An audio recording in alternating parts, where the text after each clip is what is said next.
धर्म के अनुसार करो, भगवत समर्पित कर दो, वो यज्ञ हो जाएगा, उसका फल मिलेगा तुम्हें आनंद, भगवत प्राप्ति, महासुख।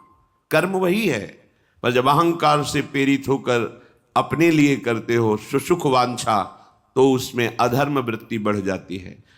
अधर्म वृत्ति निश्चित आपको भोगना पड़ेगा। यदि भगवान की शरण में हो जाओ, अबलो नशानी अबना नशई हो, वो कृपा करे तो सब क्षमा हो जाए।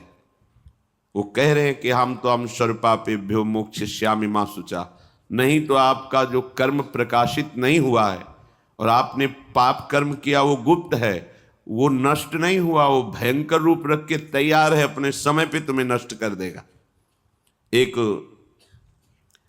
45-50 वर्ष की अवस्था के थे, अब उनको ज्ञान हुआ कि हमारे द्वारा बहुत अधर्म हुए हैं, अब सब छोड़ो, अब सत् कार्यों में लगो। तो उनके सामने एक स्वर्णकार का मकान था। वो बहुत ही कपटपूर्ण व्यवहार करता था, भोले भाले लोगों को असली स्वर्ण लेकर के, केवल स्वर्ण का लेप करके अलंकार बेचता। अगर कोई जानता तो कुछ राज कर्मचारियों को अपने ले दे के अधीन किए हुए था और उसको कुछ नहीं होता। तो जो राज कर्मचारी उसके रहस्य को जानते थे, वो रात में ड्यूटी देते थे। उन लोगों ने सोचा कि इतना धन इसने इकट्ठा किया है, अगर हम इसको मार देते हैं और इसका स्वर्ण ले लेते हैं तो कोई रिपोर्ट करने वाला भी नहीं होगा और हम बहुत धनी हो जाएंगे।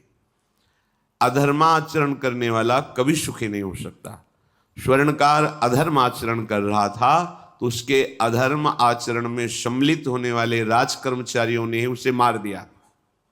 उसका स्वर्ण ले लिया, धन ले लिया और उसे एक बॉक्स में बंद करके वो निकल ही रहे थे कि वो जो धर्म पे चलना ठाना था, उन्होंने देख लिया। बाहर निकले, उनका ये क्या है? अब वो तो फंस गए, क्योंकि बॉक्स में उसकी लाश थी और सब बैग झोला में स्वर्णाभूषण धन था। उन्होंने तुरंत उसको कहा, आवाज मत दीजिएगा, देखो हम तुम्हें हिस्सा दे देंगे, ये जो धन हमारे पास है इसको हम 3 हिस्से में बांट लेंगे और इसको हम नष्ट कर देते हैं, कोई जानेगा नहीं, हम राज कर्मचारी हैं, किसी तरह का फसाव नहीं होगा।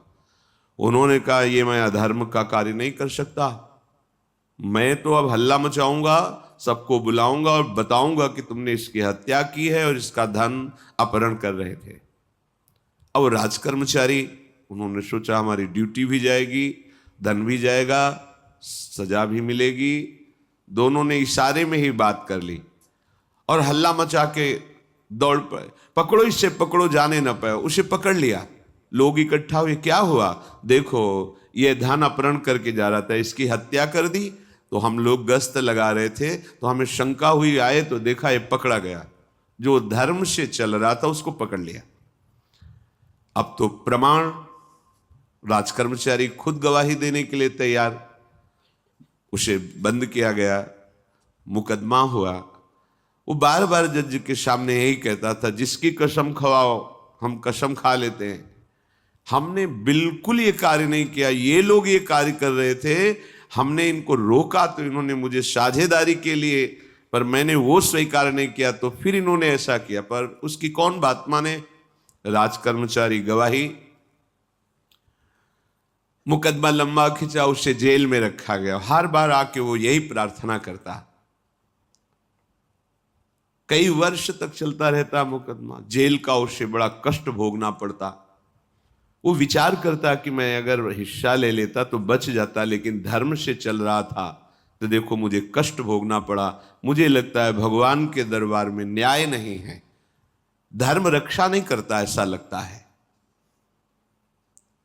एक दिन आया और रो करके यही बात कही जज के सामने कि मुझे लगता है भगवान नहीं है, क्योंकि मैं बार बार सत्य को साक्षी करके कहता हूं कि मैंने ये कर्म नहीं किया और मुझे दंड दिया जा रहा है, मुझे क्लेश दिया जा रहा है धर्म से चलने के कारण।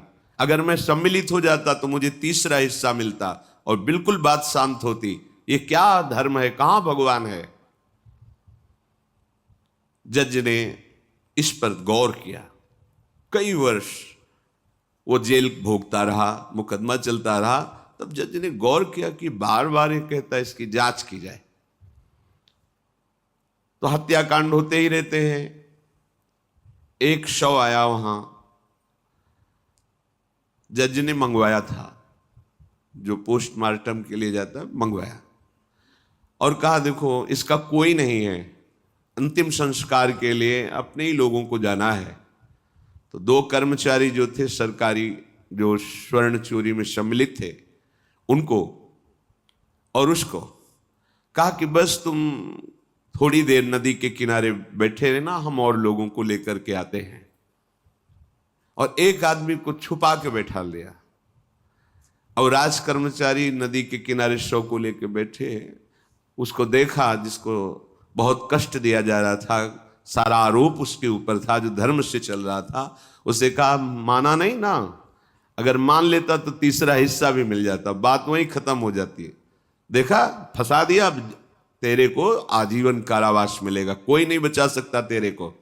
मेरी बात नहीं मानी, कह रहा था हल्ला मचाऊंगा, ऐसा वैसा, अब भोग। तो जज के द्वारा जो एकांत में बैठाला हुआ आदमी था, उसने पूरी बात सुनी।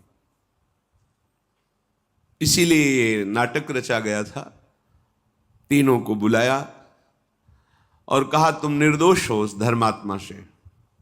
स्वयं इनकी आवाज से हमने सुना, ये कह रहे थे जो तुम बात कह रहे थे। तो उसने कहा कि ये तो ठीक है, अब निर्णय ठीक कर दिया, लेकिन अब कई वर्षों से मैं दंड भोग रहा था, ये कौन सा न्याय है? किस अपराध के कारण? मैं तो धर्म से चल रहा था, इसमें किंचन मात्र मेरा कोई अपराध नहीं था। फिर कई वर्ष से मैं सजा क्यों भोग रहा था? बार बार प्रताड़ना, नाना प्रकार के कष्ट क्यों भोगा मैं? जज ने कहा तुम हृदय को साक्षी करके बताओ, क्या कोई ऐसा अपराध किया है जिसका प्रकाश ना हुआ हो और तुम्हें दंड ना मिला हो? हम अब उसका कोई दंड थोड़ी तुम्हें देंगे, लेकिन तुम्हारे अंदर जो भगवान के प्रति आरोप है उसका निराकरण हो जाएगा। उसने कहा हाँ, यौवन अवस्था में मैंने किसी स्त्री को ऐसा ऐसा, और वो विरोध करने पर भी उसे मार दिया और आज तक बात कोई प्रकाशित नहीं हुई। तो बोले फिर भगवान को क्यों दोष देते हो? वो कर्म तुम्हारा दंड अगर मिल जाता तो नष्ट हो जाता, वो कर्म सुरक्षित है। उसी कर्म ने तुम्हें यहां अधर्म ना होने पर भी फंसाया और देखो तुम्हें भोगना पड़ा। तो निश्चित समझो, यदि आप अधर्म के द्वारा कोई भी सुख साधन करेंगे तो आप नष्ट होंगे। अधर्म के द्वारा आप धन आदि छीनना चाहेंगे तो आप नष्ट होंगे।